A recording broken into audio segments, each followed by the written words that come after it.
अस्सलामु अलैकुम व रहमतुल्लाहि व बरकातुहू। औज़ु बिल्लाहि मिनश शैतानिर लईनिर रजीम। बिस्मिल्लाहिर रहमानिर रहीम। अल्हम्दुलिल्लाहि रब्बिल आलमीन बारिइल खलाइक़ अजमाइन। वस्सलातु वस्सलामु अला अशरफिल अंबियाए वल मुरसलीन हबीबिना हबीब इलाहिल आलमीन अबिल क़ासिम मुहम्मद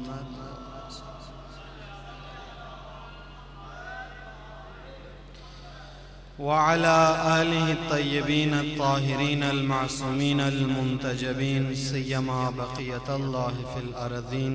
अम्मा बाद फ़क़ाल अल-इमाम हुसैन इब्न अली अलैहिस्सलाम अबा अब्दिर्रहमान अना उबायउ यज़ीद व अदख़ुलु फ़ी सुल्हिही वक़द क़ाल अन्नबिय्यु सल्लल्लाहु अलैहि व आलिहि वसल्लम फ़ीहि व फ़ी अबीहि मा क़ाल। दुरूद पढ़िए मुहम्मद व आले मोहम्मद।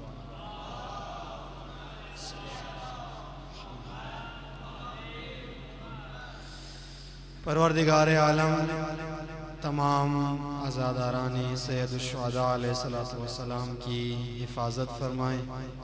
तमाम अज़ादाराने सैयदुश्शुहदा की हिफ्ज़ सलामती, अपनी हिफ्ज़ सलामती के लिए दुरूद पढ़िए मुहम्मद व आले मोहम्मद।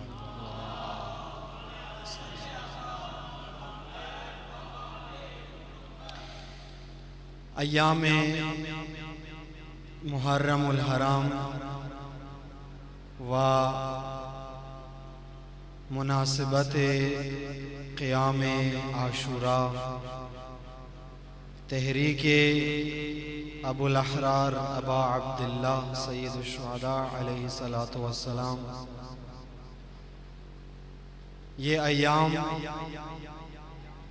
जहाँ सोग और अज़ादारी के अय्याम हैं, मजलिस और मातमदारी के अय्याम हैं, वहीं पर ये अय्याम अपने मौला व मुक़्तदा के साथ तजदीद अहद की भी अय्याम हैं। मजलिस अज़ा में आना और इमाम अलैहिस्सलातु वस्सलाम की याद में गिरिया, बुका, अज़ा, मातम करना, इसको मामूली मत समझना। आप ये ना समझो कि इस कसीरुल आबाद मुल्क में, इतनी जमे गफ़ीर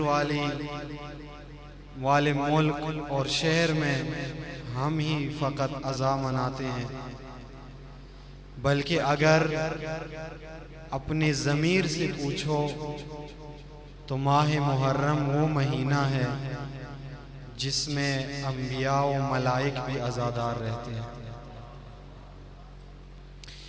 ये अज़ादारी, ये मजलिस अज़ा, ये गिरिया, ये जुलूस, ये ताज़िये, ये हुसैन हुसैन की सदाएं अल्लाह ताला की वो नायाब और नादिर नेमत है जो खुदावंद मुतआल अपने ख़ास बंदों को इनायत करता है।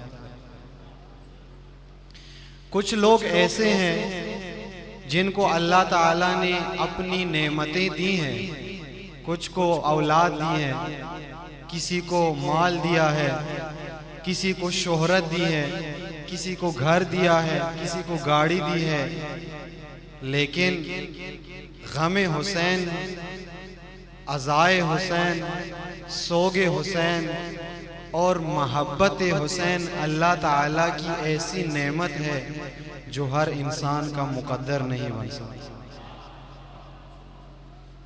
आप मुझसे सबूत मांगे, इस बात की दलील मांगे, मैं अपनी बात नहीं कर रहा हूँ। वो ज़बान जो अल्लाह के हुक्म के बगैर एक लफ्ज़ भी नहीं बोलती, जो वहीं से हटकर एक हर्फ भी अदा नहीं करते, वहीं रसूलुल्लाह फरमाते हैं, मोहब्बत हुसैन की हरारत मोमिनीन के दिलों को ऐसे गरमाती रहेगी कि क़यामत तक ये दिल कभी ठंडे नहीं होंगे। अमीरुल मोमिनीन अलैहिस्सलातु वस्सलाम से रसूलुल्लाह ने फरमाया, ए अली, तुझसे मोहब्बत नहीं करेगा मगर ये कि मोमिन हो, और तेरे साथ बुग़्ज़ नहीं रखेगा मगर ये कि मुनाफिक हो। इसी तरह हर मोमिन के दिल में गम हुसैन होता है, और अगर कोई इंसान अपने दिल में गम हुसैन नहीं रखता वो मोमिन होने का दावा ना करे। दायरा ईमान के अंदर मुद्दाई ईमान ना बने, वो बहुत गिरानबहा अमल है, नाकाबिल शुमार अजर है इस इबादत का। आप अंदाजा लगाएं, अगर लैलतुल क़द्र की रात हो, सबसे अफजल इबादत ज़ियारत सैयद शुहदा अलैहिस्सलातु वस्सलाम। रोज़े अरफा हो, सबसे अफजल इबादत ज़ियारत सैयद शुहदा अलैहिस्सलातु वस्सलाम। रसूल इस्लाम की विलादत का दिन हो, सबसे अफजल अमल ज़ियारत सैयद शुहदा अलैहिस्सलातु वस्सलाम। अगर आपके घर में खुशी है तो सबसे अफजल अमल ज़ियारत सैयद शुहदा अलैहिस्सलातु वस्सलाम। अगर आप सोगवार है, गम में मुब्तला है, तो सबसे अफजल अमल ज़ियारत सैयद शुहदा अलैहिस्सलातु वस्सलाम। हर इमाम की विलादत और शहादत मनाने का बेहतरीन तरीका ये है कि आप मजलिस हुसैन बर्पा करो। वो आइमा मासूमीन अलैहिमुस्सलाम जो अपनी ज़ात में अल्लाह ताला की हुज्जत है लोगों के ऊपर, वो खुद जाकिर को बुलाकर मिंबर पे बिठाते और नीचे तशरीफ फरमा हो के मजलिस हुसैन सुनते थे और ताकीद किया करते थे। आइमा मासूमीन अपनी औलादों को वसीयत फरमाते थे कि जिंदगी में एक अमल जो कभी तर्क नहीं करना, वो हुसैन की मजलिस है। आइमा मासूमीन ताकीद करते थे। इमाम मोहम्मद बाक़िर अलैहिस्सलातु वस्सलाम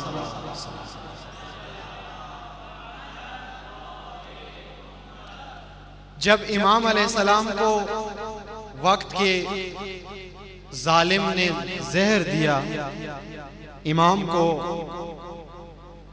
मालूम हो गया कि आखिरी वक्त आ गया मेरा। इमाम पंजुम ने अपने फर्जंद अर्जुमन इमाम जाफर सादिक अलैहिस्सलातु वस्सलाम अपने फर्जंद को अपने पास बुलाया और फरमाया, मेरे फर्जंद, मेरे बाद आप मेरे जानशीन हो, मेरे वसी हो, मैं कुछ वसीयतें करना चाहता हूँ।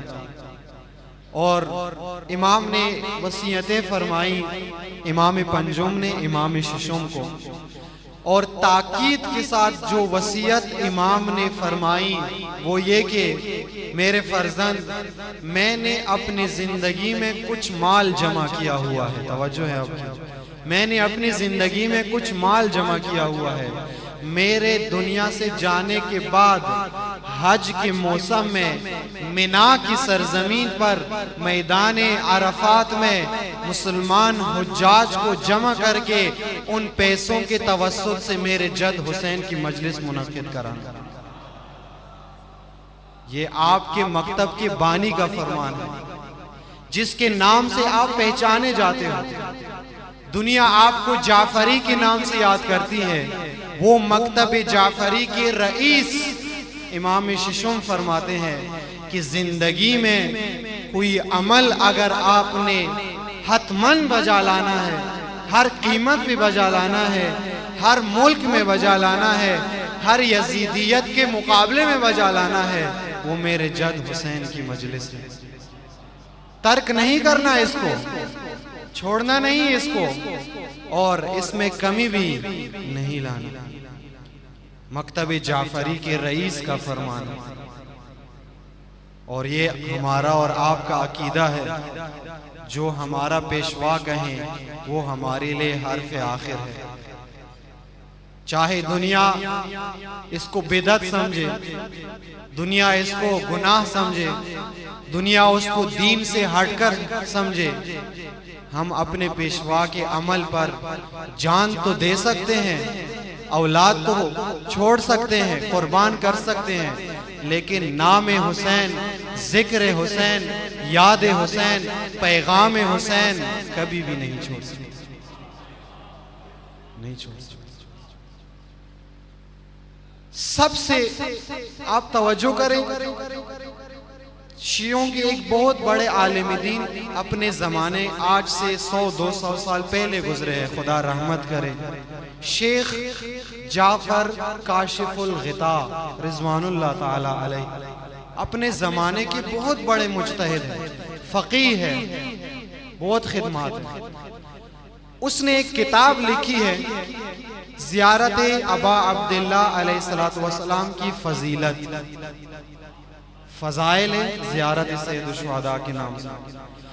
उस किताब की ज़ियारत की सारी रिवायात फजीलत के मुतालिक जमा करते हुए बहुत सारी रिवायात उसने लिखी है, उस किताब में जमा की हुई है, हर मासूम से रसूलुल्लाह से लेकर आखिरी मासूम तक सारी रिवायात, अहादीस, फरामीन, अक़वाल जमा करके आखिर एक किताब में वो एक जुमला लिखता है। वो जुमला ये लिखता है कि मैं फतवा नहीं दे रहा हूँ, ये शेख जाफर काशिफुल गिता के जुमले हैं। वो लिखता है कि मैं फतवा तो नहीं दे रहा और मैं कोई हुक्म भी बयान नहीं कर रहा, लेकिन मासूमीन की इन अहादीस और रिवायात के बाद शेख जाफर काशिफुल गिता आलिम तशय्यो इस नतीजे पे पहुंचा है, गोया सैयद शुहदा जिंदगी में, ज़ियारत सैयद शुहदा जिंदगी में एक दफा वाजिब है। वो कहते हैं कि मैं इस नतीजे पे पहुंचा हूँ, गोया हुसैन की ज़ियारत को जाना जिंदगी में एक दफा क्या है, वाजिब है। कितनी बड़ी बात की है उस आलिम दीन ने, कुछ पढ़ा है उसने तो ये बात की है, उसने कुछ देखा है उसने तो ये बात उन्होंने फरमाई है। और वो आइमा मासूमीन अलैहिस्सलाम की ताकीद है हुसैन अलैहिस्सलातु वस्सलाम के जिक्र के बारे में। इमाम शिशुम के बारे में रिवायात में लिखा है कि इमाम वक्तन फवक्तन मदीना से निकल के सैयद शुहदा की ज़ियारत की नियत से करबला तशरीफ ले जाते और महीनों महीनों तक इमाम वापस नहीं आते थे, जवार सैयद शुहदा अलैहिस्सलातु वस्सलाम में रहते थे महीनों महीनों। बाइन के इमाम खुद मासूम है, इमाम खुद हुज्जत खुदा है, खुद इस इमाम की ज़ियारत लोगों को करना चाहिए, लेकिन ये इमाम मासूम होते हुए भी हर महीना बाद, 2 महीना बाद, अरसा बाद ज़ियारत अबा अब्दुल्ला को जाते थे, ज़ायर बन के जाते थे। कितनी बाफजीलत इबादत है, इतनी अर्जुमंद इबादत है। इसीलिए आपकी खिदमत में मैंने शुरू में अर्ज किया, गम हुसैन की नेमत खुदा ने मुताल हर दिल में नहीं डालता। इमाम शिशुम के पास एक शख्स आया, आकर अर्ज करने लगा, यब्न रसूलल्लाह, फ़कीर हूँ, माल नहीं है, दौलत नहीं है, बच्चों को खिलाने के लिए कुछ नहीं है मेरे पास, मेरे साथ ताउन कीजिए। इमाम ने फरमाया, अच्छा तुम मुझे ये बता, तेरे दिल में हम अहले बैत की मोहब्बत है या नहीं है? कहा कि दिल तो आपकी मोहब्बत से सरशार है। इमाम ने फरमाया, तू इस कायनात में सबसे गनी तरीन इंसान है, लेकिन फर्क ये है कि तुझे इस नेमत की कदर नहीं है, तुझे इस नेमत की मार्फत नहीं है, तुझे इस नेमत की पहचान नहीं है। तेरे पास दौलत तेरे दामन में मौजूद है, तू देख तो सही कितनी बड़ी नेमत अल्लाह ताला ने तुझे दी है। ये नेमत अल्लाह ताला ने शाहों के शाहों को भी नहीं दी है। उनको अल्लाह ताला ने जानवरों के हवाले किया है। ऊंट दिए है, घोड़े दिए हैं, पैसा दिए है, गाड़ी दी है, औरतें दी हैं। ये तो अल्लाह ताला की सबसे हकीर नेमत है। सबसे अजीम नेमत तो जिक्र हुसैन है, गम हुसैन है, याद हुसैन है, फिक्र हुसैन है, राह हुसैन है। सबसे बड़ी नेमत है आजादारी। हर दौर में, हर हाल में, हर मुल्क में, हर इलाके में, हर वक्त, हर इंसान, हर मुआशरे और हर मिल्लत के ऊपर अदा करना फर्ज है। ये नहीं है कि अमन हो तो आजादारी होगी, ये नहीं है कि कोई रोकेगा नहीं तो आजादारी होगी, ये नहीं है कि वक्त की हुकूमत इजाजत देगी तो आजादारी होगी। कोई इजाजत दे ना दे आजादारी बर्पा होगी। कोई हमारे साथ मजलिस में शिरकत करे या ना करे आजादारी होगी। कोई हमारी हौसला अफजाई करे या ना करे आजादारी होगी। कोई हमारी इस इबादत को इबादत समझे या बिदअत समझे, ये आजादारी होगी। ये आजादारी हर हाल में होनी है। क्यों ये आजादारी हर हाल में होनी है? बाज मोमिनीन अफसोस के साथ बाज इलाकों में देखा है, बाज मोमिनीन की ये कोशिश होती है कि इलाके और शहर के सबसे अमन वाली मजलिस जो हो वहां पे चले जाए, जहाँ कोई मुश्किल ना हो, जहाँ तकलीफ ना हो, जहमत ना हो। भाई आजादारी की बुनियाद जिन हालात में पड़ी है, सबसे पहले आजादारी और सबसे पहली आजादार जो खातून बनी है, तुझे अंदाजा है किन हालात में पहली मजलिस बर्पा हुई है? बंधे हुए हाथों से, सर पे रिदा नहीं है, ऊपर पे ताजियाने पड़ रहे हैं और हुसैन पे गिरिया करना ममनू है, जुर्म है, फिर भी सानी ज़हरा ने आजादारी नहीं छोड़ी।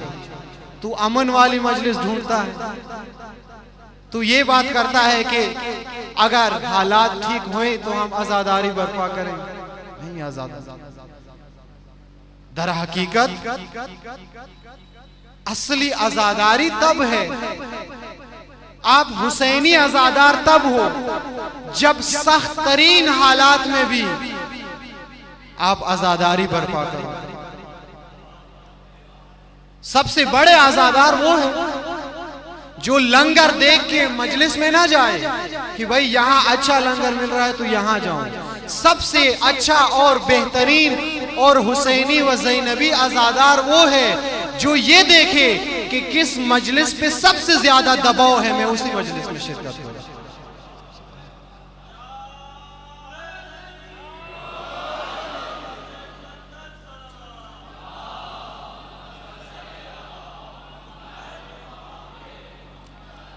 तारीख तशय्यो उठा के देखें, शियों की एक बड़ी मुश्किल ये है, शिया अपनी तारीख नहीं पढ़ते और पाकिस्तानी हो तो वो वैसे भी नहीं पढ़ता।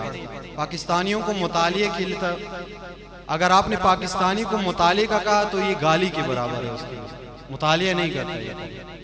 इस कौम ने कसम खाई हुई है कि हमने मुतालिया कभी नहीं करना, सुनना है फकत, सुन सुन के सुन हो जाना है। मुतालिया बहुत क्या है, जरूरी है। दुरुस्त इस्लाम, दुरुस्त तशय्यो कब समझ आएगा आपको? जब आप मुतालिया करें। आप तारीख तशय्यो उठा के देखें, किताबों में पढ़ें, तशय्यो पे आजादारी के ऊपर दबाव का मैं एक नमूना अर्ज करता हूं आपकी खिदमत में।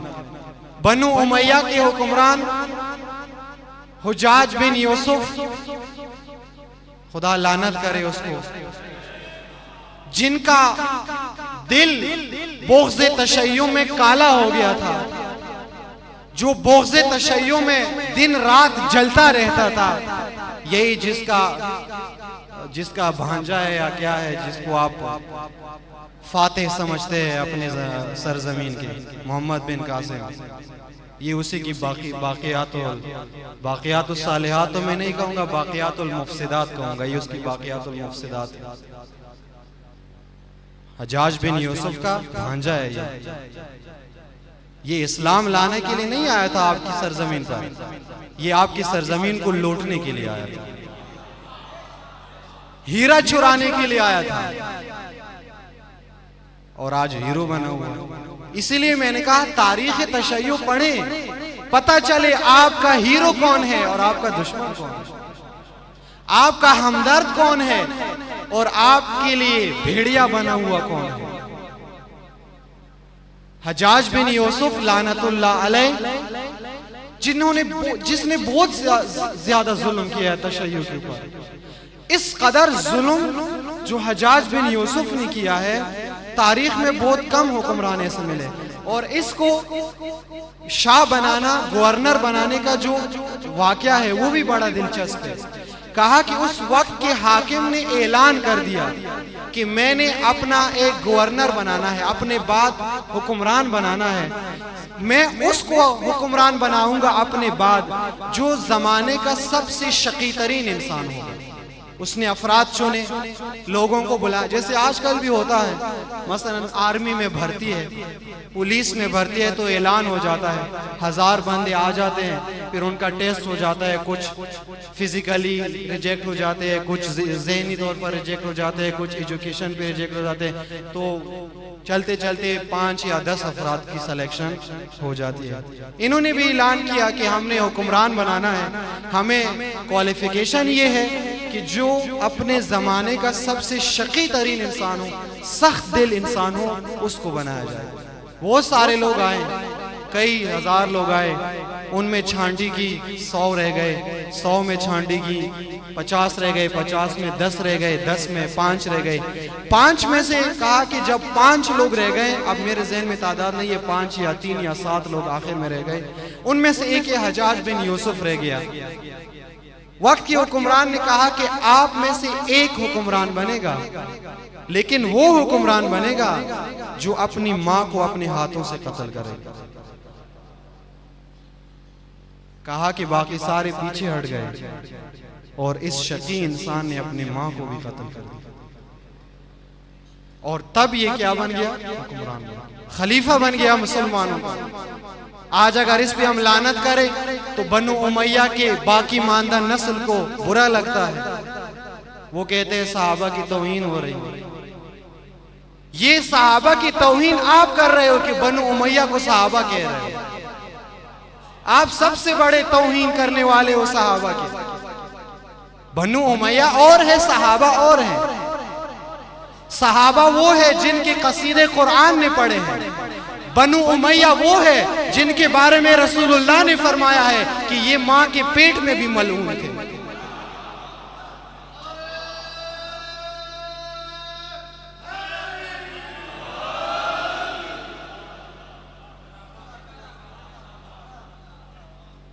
आप तवज्जो करें, मैं नमूना अर्ज कर रहा हूं, एक मतलब की तरफ मैं आपको ले जाना चाह रहा हूं। इंशाल्लाह साथ देगा, आप उस मतलब की तरफ जाके ही वहां आपको मालूम हो जाएगा कि मैं जा किस तरफ रहा हूं। ये जब हुक्मरान मुंतखब हो गया हज्जाज बिन यूसुफ, तारीख की किताबों में लिखा हुआ है, इसने कहते हैं कि इसका रूटीन ये था रोजाना का, सुबह ये नाश्ता नहीं करता था जब तक इसके सामने सादात के सरों का एक अंबार नहीं लगता था। ये खाता नहीं था, सादात के सर काट के इसके सामने अंबार लगाया जाता था, फिर ये सुबह खाता था। इतना जुल्म। और एक जुल्म जो इसने अपने जमाने में किया वो ये कि इसने मजलिस हुसैन, जिक्र हुसैन पे पाबंदी लगा दी। कहा जो भी ज़ियारत हुसैन को नहीं जाएगा। मिस्मार भी कर दिया था इसने ज़ियारत सैयद शुहदा अलैहिस्सलाम को कई दफा इस मलऊन ने, और कहा कि ज़ियारत पे कोई नहीं जाएगा, मजलिस कोई नहीं करेगा, नाम हुसैन कोई नहीं लेगा, जिक्र हुसैन नहीं होगा।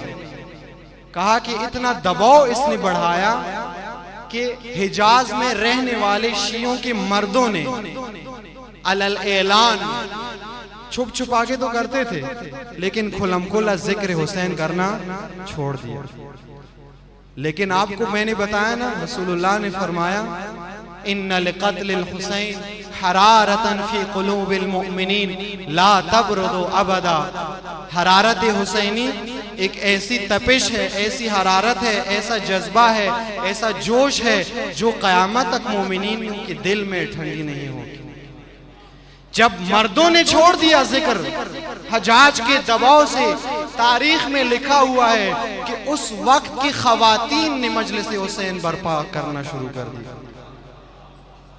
एक घर के तहखाने में जेर जमीन बैंकर में कुछ खवातीन ने मजलिस हुसैन का इनेकाद किया मुहर्रम के महीने में छुपा के, और आपस में गैदरिंग कर ली कि फलां घर के अंदर मजलिस होगी। खवातीन उसमें आ गई, 8-10 खवातीन आ गई। इस मलऊन को जासूस किसी ने जासूसी की कि यहाँ मजलिस हुसैन हो रही है और खवातीन कर रही हैं। आप तवज्जो करें किन हालात में ये मजलिस हम तक पहुंची है। आज जो पंखे के नीचे मैं बैठा हुआ हूँ और आप बैठे हुए हैं, ऐसे हालात तो नहीं थे। इन खवातीन की इत्ला मिली तो इसने अपनी फौज को भेजा कि इस मजलिस को रोको और जितनी भी खवातीन हैं उन सबको असीर कर दो। जब ये वहां पे गए, खवातीन को कहा कि हमारे को हुक्म ये मिला है कि अगर किसी ने मजलिस हुसैन करवानी है, कोई मजलिस हुसैन करवाना चाहता है, तो हुकूमत ने कानून ये बनाया है कि वो अपना एक हाथ कटवाएगा फिर मजलिस हुसैन की इजाजत मिलेगी। कहा कि एक खातून आगे बढ़ी, उसने अपना एक हाथ कटवा दिया, एक मजलिस की इजाजत मिल गई। दूसरे दिन दूसरी खातून आगे बढ़ी, उन्होंने कहा मेरा हाथ काट दो, दूसरी मजलिस की इजाजत मिल गई। इस तरह सब औरतों ने जब अपना एक एक हाथ कटवाया, अब दूसरे हाथ की बारी आई, दूसरा हाथ भी पेश कर दिया। लेकिन मजलिस हुसैन नहीं छोड़ा उन मोमिनात ने, उन आशिकात ने। ऐसे हालात में ये मजलिस आप तक पहुंची है। इसलिए उलमा जोर देते हैं, इसलिए करबला शनास हकीकी करबला के पैगाम पहुंचाने वाले ये बात करते हैं, ए आज़ादा रानी सैयद शुहदा, मजलिस हुसैन में आओ, सिर्फ सवाब के लिए नहीं आओ, हुसैन से कुछ लेके भी जाओ। और सबसे आला व अरफा चीज जो हुसैन से ले जाओ वो हुसैन का पैगाम ले जाओ और अपने जमाने के हर मुसलमान के कान में डाल दो, ए मुसलमान, जिस हुसैन से तू लाताल्लुक बेटा है उसने इस्लाम को भी बचाया है, तुझे भी बचाया है, तेरे आजान को भी बचाया है और आज तेरे नाम को भी हुसैन ने बचाया हुआ। आज तू हुसैन के गम को नहीं मनाता, इतराज करता है मजलिस हुसैन पे। कैसा मुसलमान है, कौन सा इस्लाम है ये? पैगाम हुसैन इब्न अली मोमिनीन किराम, हुसैन का पैगाम आप ये इंतजार ना करें कि कोई और दुनिया को पहुंचाएगा, ये आज़ादार ने पहुंचाना है, आपने पहुंचाना है। हुसैन के खुतबात 28 रजब 60 हिजरी को हुसैन इब्न अली अलैहिस्सलाम मदीना से निकले, 3 शाबान को इमाम मक्का पहुंचे और फिर 8 जिलहज्जा को इमाम मक्का से निकले, हज को इहराम खोलकर उम्रा में बदलकर 2 मुहर्रम को करबला पहुंचे और 2 मुहर्रम से लेकर आशूर के असर तक इमाम करबला में रहे। मजमूअन लगभग 5 महीने इमाम का ये क़याम सिर्फ इमाम का उठना बैठना नहीं है, बल्कि इस क़याम में इमाम ने किसी से बात भी की है, कहीं खुतबा भी दिया है, किसी को मना भी की है, कुछ चीज़ों से नफरत का इजहार किया है, कुछ चीज़ों के बारे में मोहब्बत का इजहार किया है, कुछ वसीयतें अपने पैरोकारों के नाम की है और कुछ ललकारे इमाम ने यजीद के मुताल्लिक की है। कोई नहीं सुनाता मिंबर से ये बातें, अपनी कहानियां सुनाता है। वो कहना कि एक जाकिर कहीं मजलिस पढ़ रहा था, अब सारे जाकिरीन की मैं नफी नहीं कर रहा, होते हैं एका धोखा। एक जाकिर मजलिस पढ़ रहा था, 5-10 मिनट उसने मजलिस पढ़ी, उसके बाद कहा कि ये जितनी मजलिस मैंने पढ़ी है ये किताबों में लिखी हुई थी, अब इसके बाद गरीब की अपनी मेहनत है। मिंबर तो गरीब की मेहनत के लिए नहीं है, गरीब की मेहनत करनी है तो किसी और महफिल में जाओ।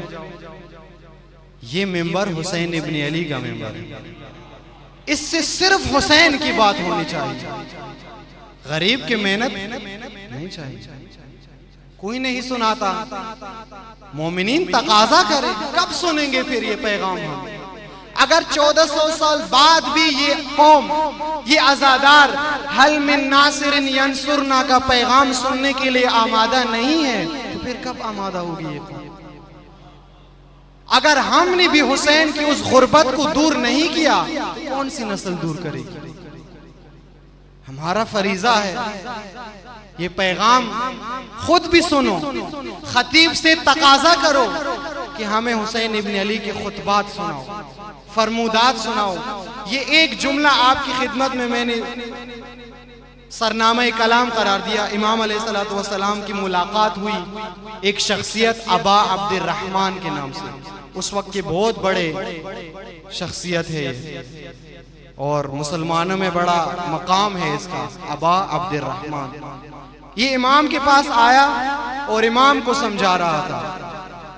बहुत सारे लोग होते हैं ना, जैसे खुदा को भी बाज लोग मशवरे देते हैं, परवरदिगार मंगल को बारिश बरसाना, बुध को नहीं बरसाना, देते हैं ना खुदा को मशवरे। बाज लोग होते हैं इमाम को भी मशवरे देते हैं, खुदा को भी देते हैं। और बाज लोग ऐसे भी होते हैं जो मौलाना साहब को मजलिस पे बुलाते हैं, मजलिस से पहले उसको कहते हैं कि आपने ये पढ़ना है। भाई अगर मैंने आपके बताए हुई मजलिस को पढ़ना था तो मुझे क्या जरूरत, आप खुद बैठ जाते मेंबर पर, मुझे फिर क्यों बुलाया है? आलिम को ना समझाओ, इमाम को मशवरा ना दो, खुदा को मशवरा ना दो। अमीरुल मोमिनीन ने जब खिलाफत संभाली जाहिरन 25 साल गोशा नशीने के बाद, तो दो शख्सियात जो बहुत बड़ा नाम है उनका, अब मैं उनका नाम लूंगा तो फिर मुसलमान कहेंगे इसके ऊपर FIR काटो, इस वजह से नाम नहीं लेता मैं। अब क्या करें? वो किसी ने एक अच्छा पोस्ट डाला हुआ था सोशल मीडिया पे कि अभी तो इब्लीस भी लानत करते हुए एहतियात करे किसी का रिश्तेदार ना निकल जाए। अब उनका नाम इसलिए नहीं ले रहा कि चूंकि FIR कट जाएगी। अब क्या करें? ऐसे मुल्क में रह रहे हैं जिनके हुक्मरानों की अपनी इख्तियार ही अपना नहीं।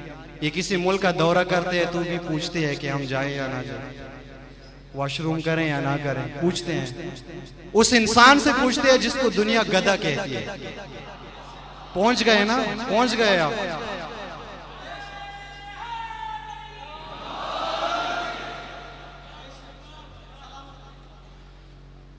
बात मैं ये कर रहा था कि ये आजादारी, ये दो शख्सियात, ये अमीरुल मोमिनीन के पास दोनों आए, और ये दो शख्सियात ऐसी है जब अली अलैहिस्सलाम को खिलाफत पे बिठाया तो इन दोनों ने बहुत कैंपेन चलाई है इलेक्शन के लिए। जैसे आप कैंपेन चलाते हैं, चमचे होते हैं ना कैंडिडेट, कैंपेन चलाते हैं, और कैंपेन चलाने का वाले का बोर्ड हिस्सा होता है उसमें, वो बाद में बंद कमरों में फिर डीलिंग होती है कि मुझे ये देना है, ये देना है। जिसने जितना कैंपेन चलाया है उतना उसका हिस्सा बनता है। मुफ्त में फी सबीलिल्लाह तो कोई जीवे नहीं करता, क्या करता है? जन्नत तो नहीं मिलता ना वोट से, या मिलती है जन्नत? सीट मिलती है, पैसे मिलते हैं, शोहरत मिलती है। तो ये दोनों भी आ गए। ये इमाम अली अलैहिस्सलाम को जमहूरी हुक्मरान समझ रहे थे, ये समझ रहे थे ये वोटों वाले इमाम हैं। इमाम के पास आए, कहा कि या अमीरुल मोमिनीन, हम आपसे एक बात करना चाहते हैं। अमीरुल मोमिनीन बैतुल माल के हिसाब किताब में मसरूफ थे और बैतुल माल का चिराग जल रहा था। इमाम ने फरमाया थोड़ी देर सब्र करें, मैं हिसाब किताब में मसरूफ। बैठ गए साइड, इंतजार शुरू किया। इमाम ने बैतुल माल का हिसाब खत्म किया, खाता बंद करके साइड पे रखा, और जो ही हिसाब किताब खत्म हो गया, अदालत देखो अपने मौला की, फौरन बैतुल माल का जलता हुआ चिराग बुझा दिया। कंबर से फरमाया, कंबर मेरे घर से मेरा अपना चिराग ले आओ।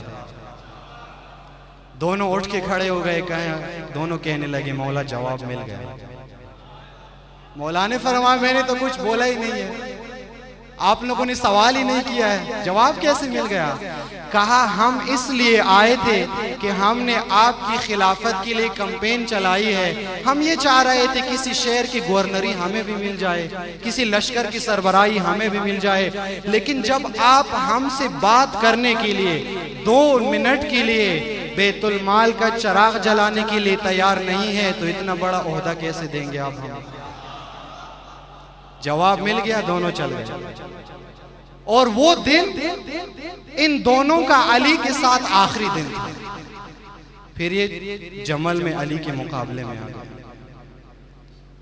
और अली अलैहिस्सलाम एक के जनाजे पे आए और फरमाया ए काश ये अली के साथ कत्ल हो जाता।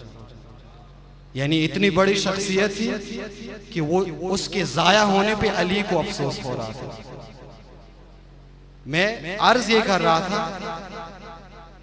कि ये लोग जो अमीरुल मोमिनीन के पास आए और कहा कि हमें भी कुछ दे, लेकिन अली अलैहिस्सलाम तैयार नहीं है। अदालत की शिद्दत देखो, किस कदर मौला अली अलैहिस्सलाम, वो एक अरब का था ना उस जमाने का, अब उसका नाम लूं या ना लूं पता नहीं, FIR कटेगी या नहीं कटेगी। उस जमाने का एक था जो बहुत चालाक था और अरब उसको अपने ज़माने में बहुत चालाक समझते। आज के ज़माने में मैं उसको मिसाल दूं तो आप ऐसा समझे जैसे ये अमेरिका के पेंटागन में बैठते हैं ना थिंक टैंक, वो था जो सारी दुनिया की प्लानिंग करते हैं, पूरी दुनिया को घुमाते हैं, वो भी ऐसा ही था। जो ही अली खिलाफत पे बैठे, इसको किसी ने बताया कि भाई अली अलैहिस्सलाम को हुकूमत मिल गई, इसने फौरन बोला, एक जुमला बोला, कहा कि अली की हुकूमत ज्यादा देर नहीं चलेगी। किसी ने पूछा कि क्यों? कहा कि अली के अंदर अदालत की जो शिद्दत है वो मुसलमानों में बर्दाश्त करने का हौसला नहीं है। इन्होंने 25 साल जिनके साथ दौर गुजारा है, ये जिन चीजों के आदी है, ये अदालत इनको हजम नहीं होगी। और वही हुआ, 5 साल भी नहीं पूरे हुए, जिन लोगों ने अली को बुलाया, बिठाया मिंबर पे, उन्होंने अली को शहीद करवाया। उन्होंने शहीद करवाया। जिन्होंने अली को सबसे ज्यादा कवरेज दी, वही अली के दुश्मन बन गए, और इतने दुश्मन बन गए कि अली के कत्ल करने के दर पे हो गए। किस वजह से? शिद्दत अदालत की वजह से। अली सियासी हुक्मरान नहीं थे, खुश करने वाले नहीं थे। जो अल्लाह ताला की तरफ से था, जो रसूलुल्लाह की सुन्नत थी, वो अली इजरा करते थे। अपने भाई अकील को 1 पैसा बैतुल माल से देने पे राजी नहीं थे अली। अकील आया, मौला अली अलैहिस्सलाम का भाई अकील बहुत बुजुर्गवार शख्सियत है। ये एक दिन मौला के पास आया और अकील की जितनी तंगदस्ती थी ना, आप तसव्वुर नहीं कर सकते। अकील इतना तंगदस्त था कि अपने बच्चों को एक वक्त का खाना भी नहीं दे सकता था। ये किसका भाई है? ये वक्त के हाकिम का भाई है, पूरी दुनिया इस्लाम के खलीफा का भाई है, अपने बच्चों को एक वक्त का खाना नहीं दे सकता। एक दिन तंग आ गया कि ये कोई जिंदगी हो गई, ना पैसा है, ना खाना है, ना घर है, ना कुछ है। कहा, इसके ज़हन में ख्याल आया कि चलो भाई हाकिम है, बैतुल माल उनके पास है, तो कुछ ना कुछ तो मिल जाएगा, खराबतदारी की वजह से मिल जाएगा। आया अमीरुल मोमिनीन से अर्ज करने लगा, भाई तंगदस्ती है, फकर है, मुझे कुछ दे। मौला ने फरमाया कि ऐसा करो, ये लोहा लो और इसको आग में रखो। ले गया, आग में रखा, और जब काफी यानी लोहा गर्म बिल्कुल आग बन जाए, आपने देखा होगा, कहा कि अब उठाओ और ये मेरे हाथों में दो। अकील ने फरमाया कि मौला मैं तो आपसे ताउन के लिए आया था, अजीब काम करते हो। मौला ने फरमाया मुझसे बैतुल माल का तकाजा करना, आखिरत के आग के लिए मुझे तैयार करना है ना, पहले दुनिया की आग में तो जलाओ मुझे, पहले ये तो देखो। भाई अकील चला गया। कुछ मुद्दत तक अकील अपने मौला भाई से नाराज होकर शाम भी चला गया था, फिर वापस दोबारा आ गया, कहा कि नहीं, अली हक पर है, अगरचे मुझे कुछ देता नहीं है, लेकिन हक पर है। ये है अली की इमामत। हुसैन इब्न अली अबा अब्दुर्रहमान जो बहुत बड़ी शख्सियत है, इसने इमाम को मशवरा दिया। बात यहाँ से आगे बात से बात निकलती है, इतना वक्त भी हमारे पास नहीं है और मोमिनीन भी 1 घंटे से ज़्यादा बैठते नहीं। एक दुरूद पढ़िए मोहम्मद वाले।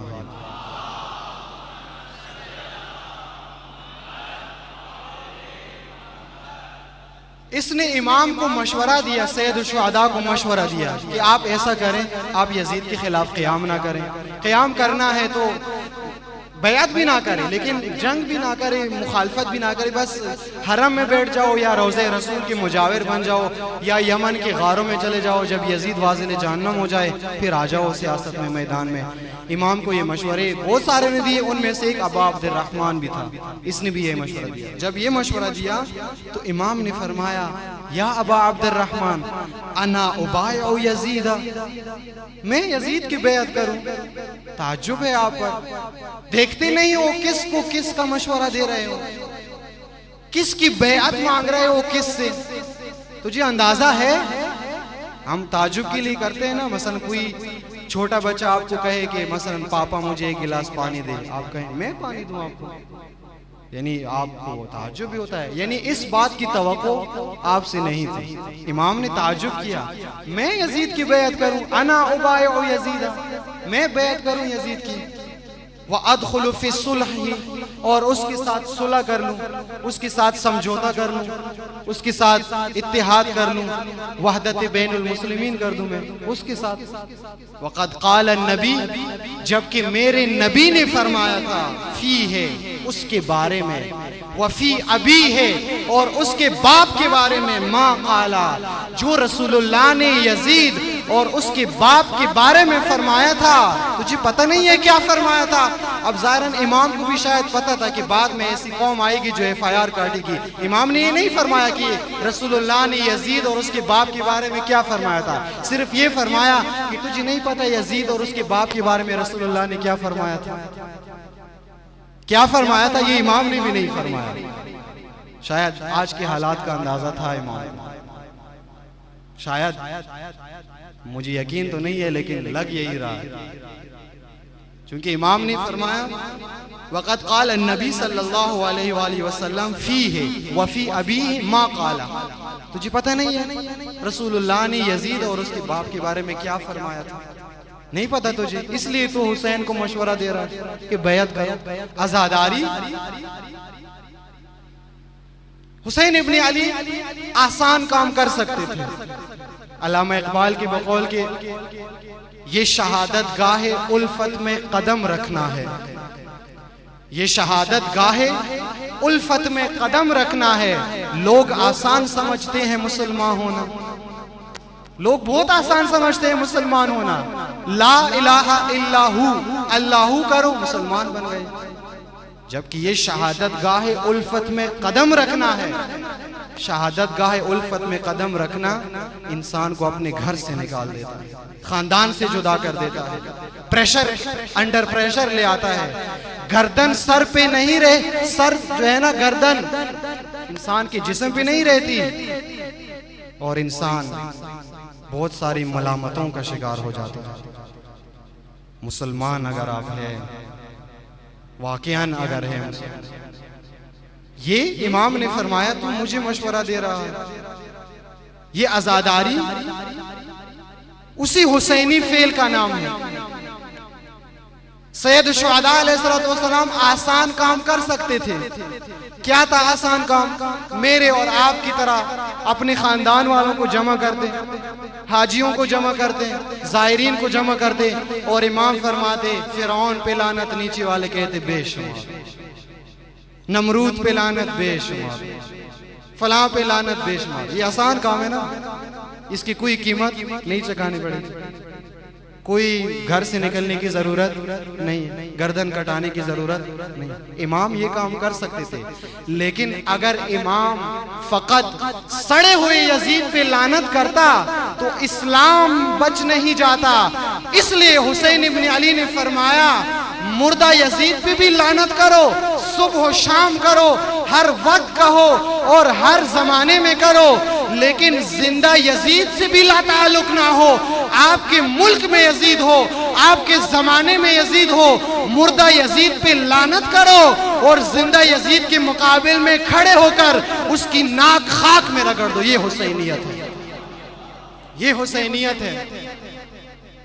यही किया ना हुसैन इब्न अली ने, मुर्दा यजीद पे लानत की, जिंदा यजीद के मुकाबले में खड़े हो गए और ऐसे खड़े हो गए गोया अज़्म के पहाड़ है हुसैन इब्न अली। और पहाड़ क्या चीज है, गोया पहाड़ों से भी आगे है हुसैन का हौसला और अज़्म। शहीद मुतहरी रिज़वानुल्लाह ताला अलैह, करबला शनास। आप अगर करबला की मौजू पर एक किताब पढ़े, हमासे हुसैनी, शहीद मुतहरी की किताब है, तो आप समझो करबला समझ गए। आप रमज़ करबला आपके जहन में आ गया। वो फरमाते हैं कि हुसैन इब्न अली की करबला में अगर दिक्कत करे, जायजा ले, अगर दकीक निगाहों से देखे, तो हुसैन इब्न अली की जिंदगी में एक चीज जो रोज बरोज पुख्तातर होती जा रही है, वो ये है कि हुसैन का अज़्म मदीना में इतना पुख्ता नहीं था जितना मक्का में पुख्ता था। हुसैन का अज़्म मक्का में इतना पुख्ता नहीं था जितना मक्का से निकलते हुए पुख्ता था, और मक्का से निकलते हुए भी इतना पुख्ता नहीं था जितना करबला के दो राहे पे पुख्ता था, और करबला के दो राहे पे भी हुसैन का अज़्म इतना पुख्ता और मुसम्मम नहीं था जितना जब हुर ने रास्ता रोका तो इमाम का अज़्म मुसम्मम हो गया, पुख्ता तर हो गया। और 2 मुहर्रम को भी अज़्म इतना पुख्ता तर नहीं था जितना इमाम का अज़्म 7 मुहर्रम को पानी बंद हुआ तो इमाम का अज़्म और पुख्ता तर हो गया, हौसला और बढ़ गया। 7 मुहर्रम को भी हौसला इतना नहीं बढ़ा हुसैन का जितना इमाम का हौसला। शब आशूर अज़्म मुसम्मम हो गया, और आशूर की शब भी इमाम का अज़्म इतना पुख्ता तर नहीं था जितना इमाम का अज़्म रोज़े आशूर पुख्ता तर था। रोज़े आशूर सारे अंसार और ख़ानदान वाले मक्तल में नहीं भेजे थे तो हुसैन का आज़म इतना पुख्ता तर नहीं था जितना सारे अंसार और असहाब को शहीद करने के बाद पुख्ता तर हो गया। और हुसैन का आज़म ओजे बुलंदी पे तब था जब हुसैन का सर आखिरी सजदे में था।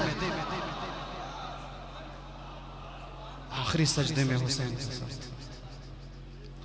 इंसान की फितरत है कि इंसान, मैं ऐसे, आप ऐसे हैं नहीं, लेकिन समझाने के लिए एक मिसाल दूं, आप अपने दिल पे मत लेना ये बात। मसलन मैं यहाँ से कहूँ कि चलो भाई फला, मसलन आज हमने फला 2 मंजिला इमारत को एक रात में ही ख़त्म करना है, बेखनी करनी है, उसको गिराना भी है, मलबा भी उठाना है एक ही रात में, यानी इतनी ही इमारत।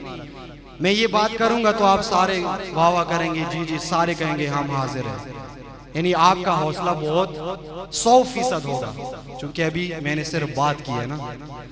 अब मैं यहाँ से निकलूंगा, चलो चलते हैं, तो कुछ लोग क्या हो जाएंगे, साइड पे हो जाएंगे आहिस्ता आहिस्ता। मेरा काम है, मैंने अपनी बीवी को नहीं बताया है कि मैंने 10 बजे का टाइम दिया हुआ था, 10 के बाद तो वो नाराज़ हो जाएगी, बच्चे अस्पताल में है, मैं ये है, गाय मैंने बाहर बांधी हुई है इस तरफ, यानी कुछ ना कुछ बना के साथ। जब मैं उस घर के करीब पहुंचूंगा तो 50% लोग नहीं होंगे, यानी जितना खतरा बढ़ता है इंसान का अज़म कमज़ोर होता जाता है, ये फितरत है इंसान की। और जब काम शुरू होगा तो गिने चुने लोग होंगे, और जब काम का एंड होगा, पाया तकमील तक काम पहुंचेगा, मुमकिन है सारे गायब हो जाएंगे। एक हुसैन इब्न अली है, जितना खतरा बढ़ता है उतना हुसैन का अज़म बढ़ता जाता है और बढ़ता। लोग हुसैन इब्न अली को फरमाते हैं खतरा है, खुद ना जाओ, खुद जाना है तो हरम रसूलुल्लाह को ना ले जाओ। हुसैन फरमाते हैं मैंने भी जाना है, हरम ने भी जाना है। और जब कासिम इब्ने हसन पूछते हैं बाबा अम्मू सुबह मैंने भी शहीद हो जाना है, हुसैन इब्न अली फरमाते हैं तू तो बहुत दूर की बात है, शेरखार 6 माह का अली असगर भी शहीद हो जाना है। अज़्म हुसैन देखे, कौन कर सकता है ऐसा काम? खतरा सामने, बिल्कुल खतरे के दहाने, यानी 1% भी कोई नहीं कह सकता कि खतरा टल गया। लेकिन वो इमाम देखो, वो अज़म के पहाड़ का बादशाह देखो, जितना खतरा बढ़ता है उतना उसका अज़म पुख्तर होता जाता है। ये अज़म आज हुसैनियों में नजर आना चाहिए, किसी और में नजर आए या ना आए, हुसैन के नाम पर रोने वाले इस अज़म के मालिक को, इस अज़म का एक कतरा इनके दिलों में भी होना चाहिए। हुसैनी कहलाएंगे वरना हुसैनी नहीं कहलाएंगे। और है इस तरह, आप देखें आज से 30-40 साल पहले आपके पड़ोस में ईरान की सरजमीन पे देखें, आपकी तरह शिया कौम थी, मजलिस पढ़ती थी, अहले बैत से मोहब्बत करती थी, नमाज पढ़ती थी, ज़ियारात पे जाती थी, लेकिन दुनिया डरती नहीं थी इस कौम से। पूरी दुनिया उनके ऊपर आके सरदारी करती थी। उस कौम ने क्या किया, अज़्म उनके अंदर एक करबला का शागिर्द आया, एक करबला का फर्जंद आया, हुसैन इब्न अली के मकतब का पढ़ा हुआ एक करबलाई खुमैनी एक कबीर उनके अंदर आया और उनसे फरमाया, ईरानी शियो, अगर हुसैन का नाम लेना है तो हुसैन के अज़म का इजहार भी करो, झुको नहीं, सर पे यजीदियत का साया, लबों पे हुसैन का नाम जचता नहीं है, या यजीदियत का साया हटा दो सरों से, या लबों पे नाम हुसैन इब्न अली ना हो। उस कौम ने खुमैनी कबीर की आवाज पे लब्बे कही और क्या कहा, ए फरजंदे हुसैन, ए करबला के मकतब के परवरदा शागिर्द मुजतहिद, हम यजीद का साया अपने मुल्क से खत्म कर सकते हैं, नाम हुसैन नहीं छोड़ सकते। और नाम हुसैन का असर ये है कि हमारे दिलों में अज़्म हुसैनी आ गया, और जिस कौम के दिल में अज़्म हुसैनी, हौसले हुसैनी, जोश हुसैनी, जज्बा हुसैनी, हरारत हुसैनी, फिक्र हुसैनी, याद हुसैनी, पैगाम हुसैनी आ जाए, सुपर पावर भी उनके सामने कदम जमाती है। जी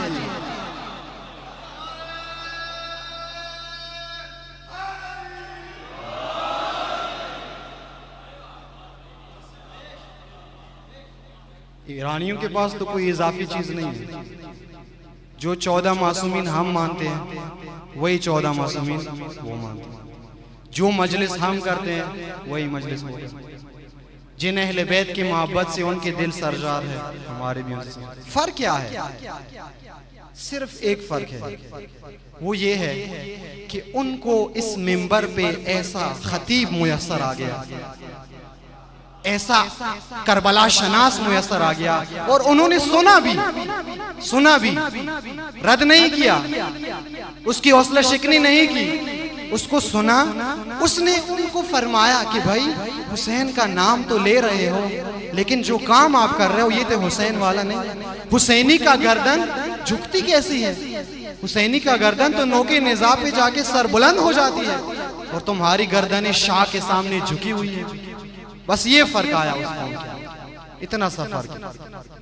और अगर यही बीज इस कौम के अंदर बोया जाए, ये जुमला मैं तालिब इल्म की, एक तालिब इल्म की हैसियत से अक्सर मिंबरों पे कहता हूँ कि जो जज्बा, जो जोश, जो वलवला और जो शुजाअत पाकिस्तानी कौम में मौजूद है, और खुसूसन मैं आपकी खुशनुदी के लिए नहीं कह रहा हूँ, इस सिंध में जो मोहब्बत अहले बैत की हरारत मौजूद है, वो ना ईरान के जवानों में है, ना लबनान में है, ना हिंदुस्तान में है, ना बहरीन में है, ना यमन में है, ना बड़े बड़े सुपर पावर में है। फिर क्यों ये कौम आज दर दर भटक रही है? आज एक मजलिस भी अगर ये पढ़ना चाहे तो इनको इजाजतनामा नहीं मिलता, जुलूस का रूट तब्दील करना चाहे तो इनको जतन करने पड़ते हैं जलील लोगों की। वजह यह है कि इस कौम को पैगाम हुसैन इब्न अली सुनाने वाला कोई नहीं है। अगर इस कौम के मिंबर पे ऐसा हुसैनी मुबल्लिग, खतीब, आलिम, जाकिर और हुसैनी पैगाम का हामिल नौहा आ गया तो ये कौम अज़मत हुसैनी, अज़्म हुसैनी की उस बुलंद चोटी पे फायज होगी कि ईरानी भी नजारा करके रश करेंगे। कोई बताए तो सही, छुपाओ तो नहीं इनसे, खयानत नहीं करो, इस मिंबर पे खयानत नहीं करो, हुसैन इब्न अली का पैगाम सुनाओ। इस कौम को सुनाओ, हक बनता है इनका, इन दिलों का हक बनता है। जिन हालात में आज से, अब हम तो उस वक्त थे ही नहीं, आज से 20 साल 25 साल पहले वो मलऊन जर्नैल, वो पाकिस्तान का हज्जाज बिन यूसुफ जो फिन्नार हो गया हवा में, पाकिस्तान की पाक मिट्टी ने उसकी कब्र भी कबूल नहीं की, इतना वो नजिस था, इतना वो नजिस था। उसने क्या हालात बनाए थे आज़ादारी के हवाले से, पता है आपको? फिर भी इस कौम ने आज़ादारी बर्पा की। अगर ये सख्त हालात किसी और कौम पे आ जाते, मैं यकीन के साथ कहता हूँ आज़ादारी छोड़ देती वो, लेकिन इस कौम ने नहीं छोड़ी। कैसे हालात थे? अली का नाम लेना मुमकिन था, किसी की मजाल थी? शेख अल्लामा कायद फ़कीह मुफ्ती जाफ़र हुसैन आलल्लाहु मक़ामहु शरीफ, खुदा उसकी रूह को शाद करे, वो कायद थे, कौम के कायद थे। मैंने अर्ज किया ना कि मकतब अली का अगर इंसान शागिर्द हो, अगर पैगाम हुसैन इब्न अली किसी के दिल में उतर जाए तो फिर इंसान की जिंदगी देखो। कौम का कायद किराए के बसों में जाके मुल्क के शहरों के दौरे करता था, कौम का कायद। आज मैं भी नहीं जाता किराए के बस में, मजलिस पे आप बुलाएंगे मैं नहीं आऊंगा। आप देखें वो कौम का कायद किराए के बस में, और हमारे उस्ताद फरमाते हैं कि हम अक्सर उनके साथ होते थे, तालिब इल्म होते थे, अक्सर बस में बैठने की जगह नहीं होती थी, खड़े होके जाते थे। कहा कि एक शहर में गए, हमारे उस्ताद फरमाते हैं कि हम उसके साथ थे, मुफ्ती जाफर हुसैन के साथ। कहा कि हम साथ थे, बस से उतरे तो अड्डे पे एक शख्स, ढोलक वाला जो होता है, ढोलक वो जो ढोल बजाता है, कहा कि एक ढोलक वाला अड्डे पे बैठा हुआ है, ढोल भी बजा रहा है और अली अली भी कर रहा है। कहा कि मुफ्ती जाफर ने अपने जेब में हाथ डाला, जितने पैसे उसके पास किराए से बच गए थे वो सारे उठा के उस ढोलक वाले को दे दिए। हमने इतराज किया कि आप मौलाना हैं और ढोल वाले को सारे पैसे दे दिए।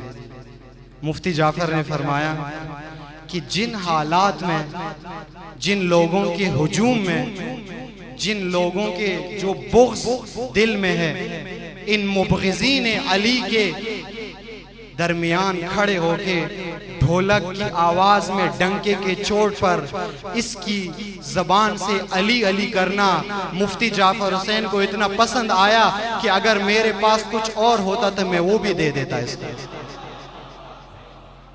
अली अली करना इस मुल्क में कोई आसान काम नहीं है, मुश्किल है। हू बहू बनु उमैया की पॉलिसी है, और क्यों है? क्योंकि बनु उमैया के रियाल आते हैं यहाँ पे, और जब तक रियाल के लिफाफे बंद नहीं होंगे मोमिनीन खुश ना हो कि पाबंदियाँ खत्म हो जाएगी। ये तो अभी FIR कट रही है, पता नहीं आगे क्या होगा, क्योंकि रियाल आते हैं। और वो यूरोपियों का मशहूर जुमला है ना कि अब इंग्लिश मुझे इतने नहीं आती, there is no free lunch, बोलते हैं कुछ फ्री लंच नहीं मिलता कहीं नहीं। लंच कोई दे रहा है तो उसके बदले में आपको कुछ करना भी होगा। कोई पागल तो नहीं है कि मुफ्त में। आजकल कुर्बानी का गोश्त भी लोग उसको देते हैं जिससे उसका कोई काम बनता हो, उसी को देते हैं। वो कहते हैं ना कि बेटा गोश्त देना है तो किसको दें?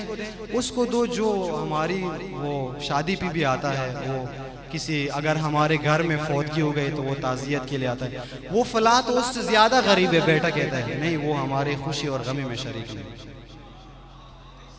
तो फिर जब इंसान कुर्बानी का गोश्त फ्री में नहीं देता तो इतने रियालों के लिफाफे खुद अपने हाथों से लेके जब इनको थमाते हैं तो उसके एवज ये इनसे क्या मांगते होंगे।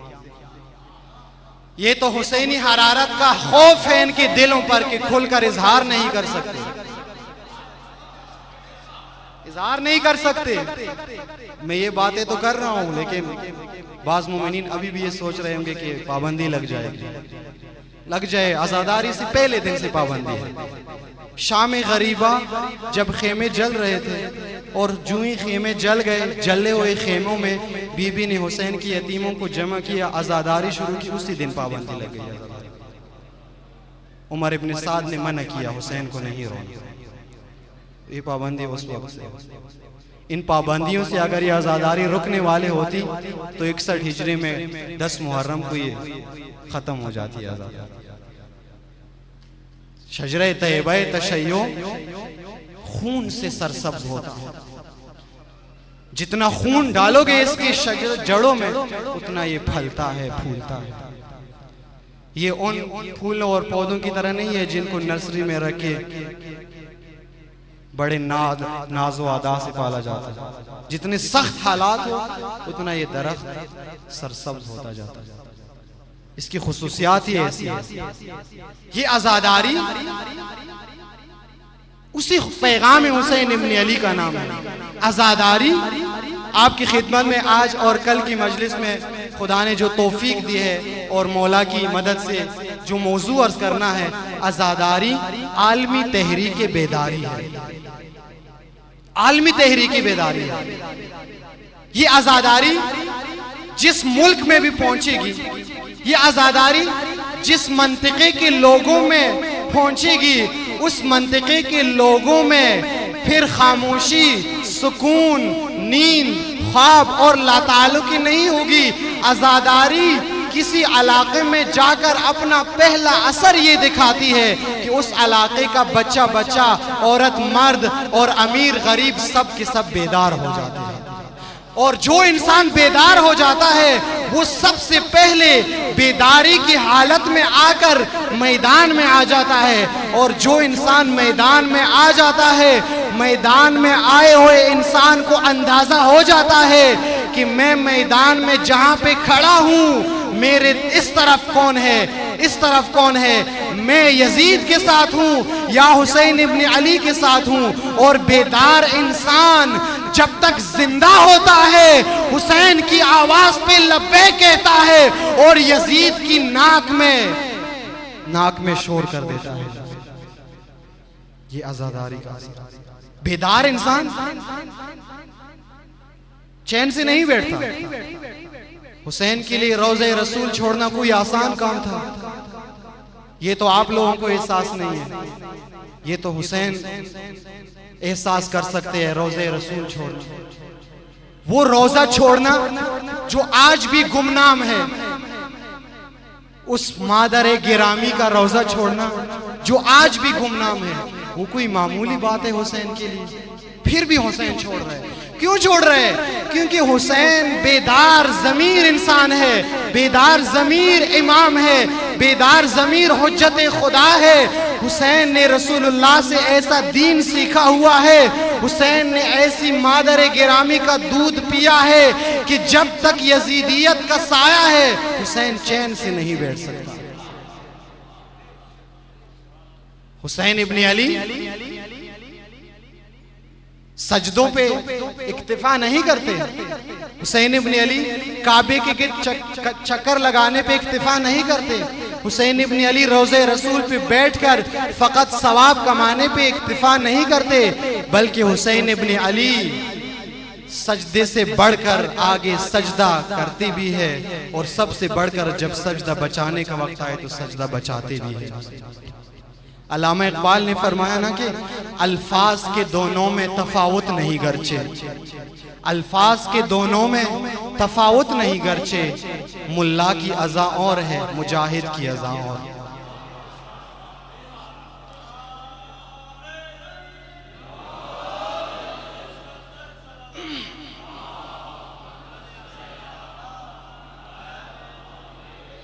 हजरे अस्वद के सामने मकाम इब्राहिम में खड़े होकर, मस्जिदुल हराम में खड़े होकर, रोज़े रसूल पे खड़े होकर वहां बैठकर सजदा करना और है, और मक्तल में जाकर नेज़ों के साए में हुसैन का सजदा और है।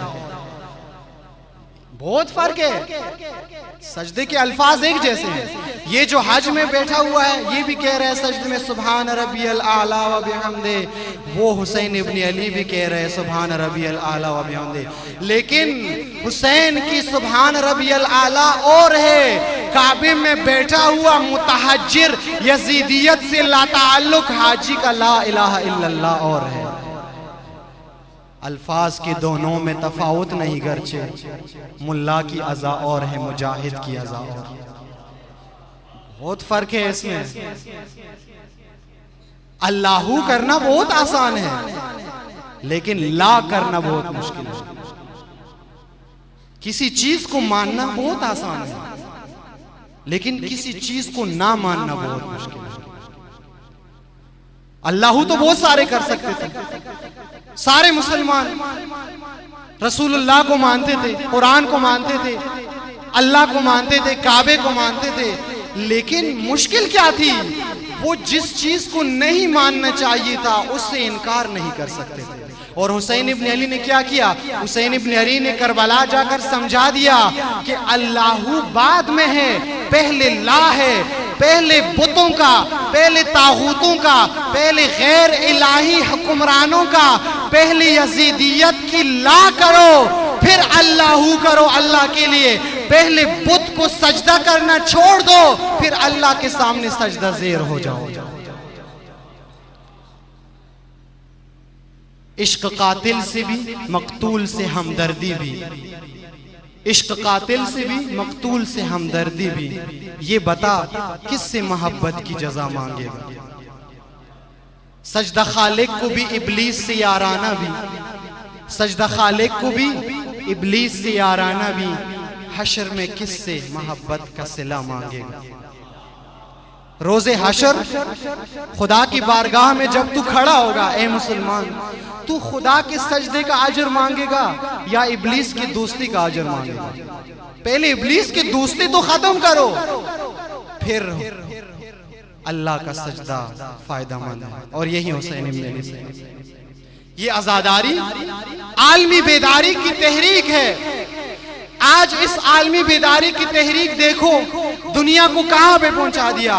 30-40 साल पहले दुश्मने तशय्यो को एतराज था कि ये कौम मुहर्रम के 10 दिनों में रोडों पे आकर हुसैन हुसैन क्यों करती है, अपने आप को क्यों पीटती है, मातम क्यों करती है, आजादारी क्यों करती है। आज दुश्मन को आपके 10 दिन बाहर आने से तकलीफ इतनी नहीं है, आज दुश्मन को ये तकलीफ है कि ये कौम हुसैन इब्न अली के पैगाम को डंके के चोट पर पूरी दुनिया को सुनाती क्यों है, और ये दावा क्यों करती है कि हुसैन का फर्जंद आने वाला है, पूरी दुनिया पे हुसैनियत के निजाम की हुकूमत होगी, और सबसे पहले वो हुसैन का फर्जंद, वो वक्त के हुसैन, वो इमाम आखिर जिस हुकूमत को नाबूद करेगा, वो आज के बनु उमैया की हुकूमत, आले सऊद की हुकूमत है। आज इस पे एतराज है उनको। सूरिया में आपने देखा सरदार सुलेमानी से क्यों डरते थे ये लोग, जिसका नाम सुनकर इनके इदारों में लर्जा तारी हो जाता था। इसलिए कि सरदार सुलेमानी का दावा ये था कि जमीन पे हुकूमत करने का हक अगर है तो सिर्फ और सिर्फ हुसैन के फर्जंद इमाम असर को है। ये अमेरिका और इस्राइल कौन होते हैं जमीन की हुकूमत करने के दावेदार? ये अमेरिका और इस्राइल के नमकखार गुलाम गुलाम इब्ने गुलाम इब्ने गुलाम इब्ने गुलाम अरब कौन होते हैं हुकूमत करने वाले? कुरान में खुदा ने फरमाया है वनुरीदु अन नमुन्ना अलल्लज़ीना इस्तुदअफू फिल अर्ज़।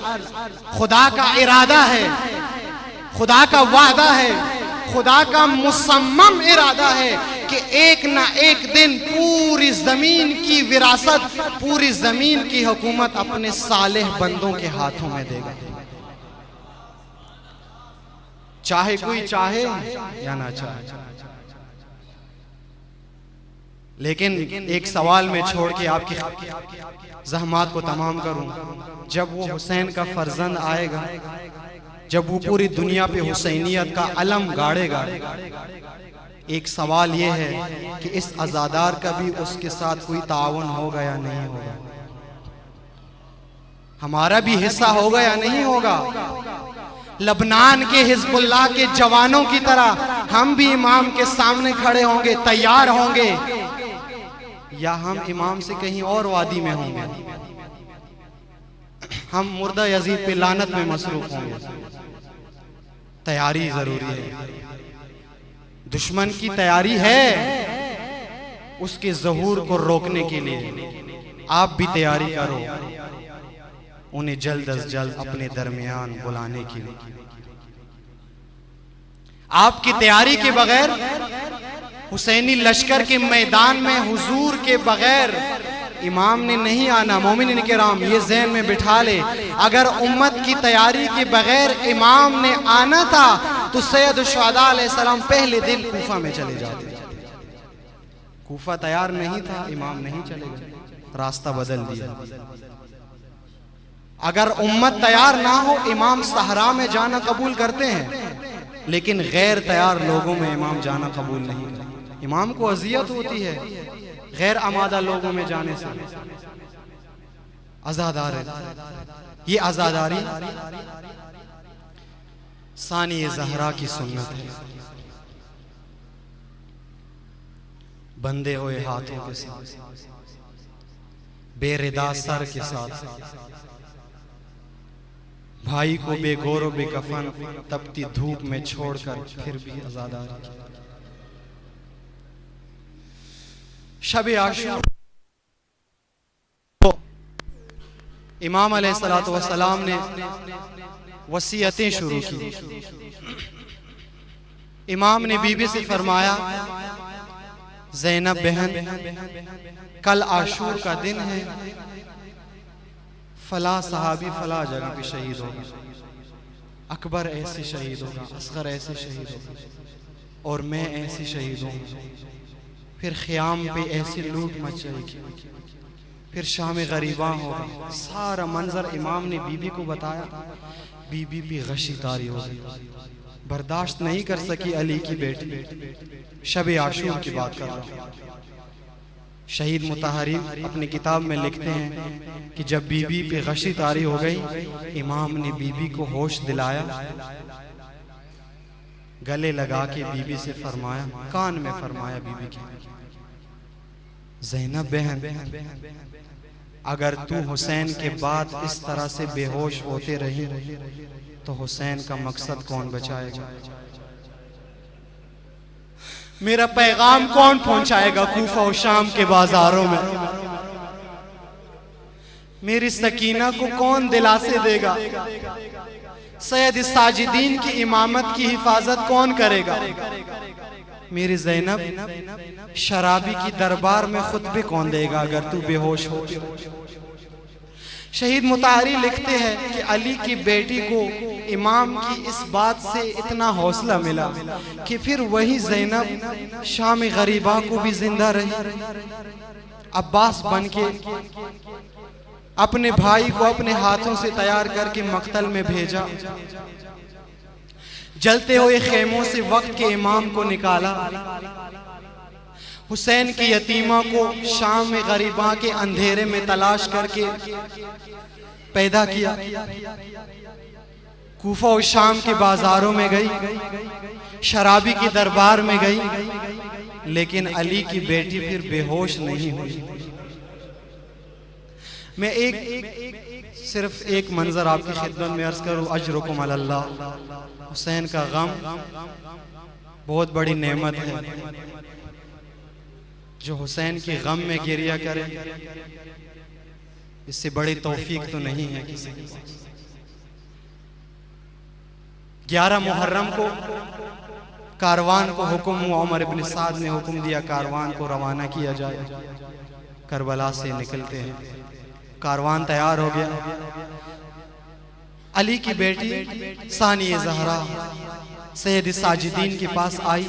सज्जाद बेटा, जालिम से कहो आखिरी विदा करने की इजाजत दे हमें, खुदा जाने फिर दोबारा करबला आना नसीब हो या ना हो, हम अपने शुहदा से आखिरी गुफ्तगू करके जाएं। इजाजत मिल गई। कारवान आया। मक्तल में जब कारवान आया, सारी बीबियां सवारियों से उतरती हैं, हर बीबी अपने शहीद को गले लगाती है। करबला में कोहराम मच गया। एक बीबी आई, कहाँ चली गई? गंजे शुहदा को छोड़कर नहर अलकमा की तरफ चली गई। छोटी सी बच्ची है, छोटे छोटे कदमों के साथ चलती है। फरात के किनारे पे जाके कहती है, चचा जान, अम्मू जान, तेरे जाने के बाद सकीना को शिमर ने तमाचे भी मारे। चचा जान, ये जली हुई दामन देख रहे हो? चचा जान, ये मेरे जख्मी कान जरा देखो। तेरे जाने के बाद क्या क्या नहीं हुआ सकीना के साथ। अज़ादारों, वो दुश्मन की फौज में बैठा हुआ रावी लिखता है कि मैंने एक और बीबी देखी, अपने छोटे छोटे फूल जैसे बच्चों के पास नहीं गई, ओनो मोहम्मद के पास नहीं गई, अगरचे औलाद की मोहब्बत बहुत अजीज है। कहाँ गई? पामाल शुदा लाशे के पास आई। वो कौन सी बीबी थी? वो हुसैन की बहन ज़ैनब थी। वो हुसैन की मजलूम बहन थी जिसने अपने शौहर अब्दुल्ला से फरमाया था, अब्दुल्ला, शरीयत का हुक्म ये है कि बीवी शौहर की इजाजत के बगैर घर से बाहर नहीं निकल सकती। अब्दुल्ला, अगर ज़ैनब को हुसैन के साथ जाने की इजाजत नहीं मिली तो याद रखो ज़ैनब हुसैन के बगैर जिंदा नहीं रह सकती। वो बीवी आई, भाई के पामाल शुदा लाश के टुकड़ों को हाथ में उठाया, किबला रुख होके आसमान की तरफ निगाह करके क्या फरमाती है? अल्लाहुम्मा तक़ब्बल मिन्ना हाज़ल कुर्बान। परवरदिगारा, ज़ैनब की इस कुर्बानी को कबूल फरमा। जब ज़ैनब ने जुमले इरशाद फरमाए, वो दुश्मन की फौज में बैठा हुआ रावी लिखता है कि मैंने करबला में दाएं बाएं निगाह दौड़ाई, मुझे ऐसा लगा जैसे करबला के रेत के जर्रे भी रो रहे हैं, करबला के घोड़े भी रो रहे हैं, और मैंने देखा उम्र 7 की फौज में कुछ सिपाही भी रो रहे थे। इतना दर्दनाक मंजर था। अज़ादारों, एक दफा ज़ैनब औलिया ने भाई से गुफ्तगू फरमा रही है, आखिरी बातें हो रही है। जब बीबी ने निगाह दौड़ाई, आखिरी अल्फाज में दोहरा रहा हूँ, बीबी ने देखा सैयद साजिदीन की गर्दन झुकती जा रही है। भाई के लाश के टुकड़ों को जमीन पे रखा, दौड़ती हुई सज्जाद के पास आई। सज्जाद बैठा, तू आखिरी हुज्जत खुदा है इस जमाने में, ये तुझे भी शहीद करना चाहते हैं। सैयद साजिदीन फरमाते हैं, फूफी अम्मा, मेरी शहादत का इरादा नहीं है। फूफी अम्मा पूछते हैं, सज्जाद बेटा, फिर क्यों आप पे जुल्म कर रहे हैं, क्यों ताज़ियाने बरसा रहे हैं? सज्जाद फरमाते हैं, फूफी अम्मा, जब आप अपने भाई के साथ महवे गुफ्तगू थी, ये जालिम मेरे पास आया और मुझसे कहने लगा, ज़ैनब को हुसैन से जुदा कर दो, ज़ैनब को हुसैन से जुदा कर दो, वरना हम जुल्म कर देंगे आप पर। जब मैंने आपको देखा, भाई के साथ महवे गुफ्तगू देखा, सज्जाद के दिल ने इजाजत नहीं दी ज़ैनब को हुसैन से जुदा कर दे। और सज्जाद ने एक दर्दनाक जुमला इरशाद फरमाया, अज़ादारों, अजरुकुम अलल्लाह, ज़ैनब कुबरा कबूल करे आपका ये गिरिया। सैयद साजिदीन ने क्या फरमाया, फूफी अम्मा, वापस चली जाओ, हुसैन से जी भर के बात करो, जी भर के शुहदा की जियारत करो। सज्जाद कुछ और ताज़ियाने खाने की सलाहियत रखता है, कुछ और कोड़े खाने की सलाहियत रखता है, और जियारत करो, जी भर के जियारत करो।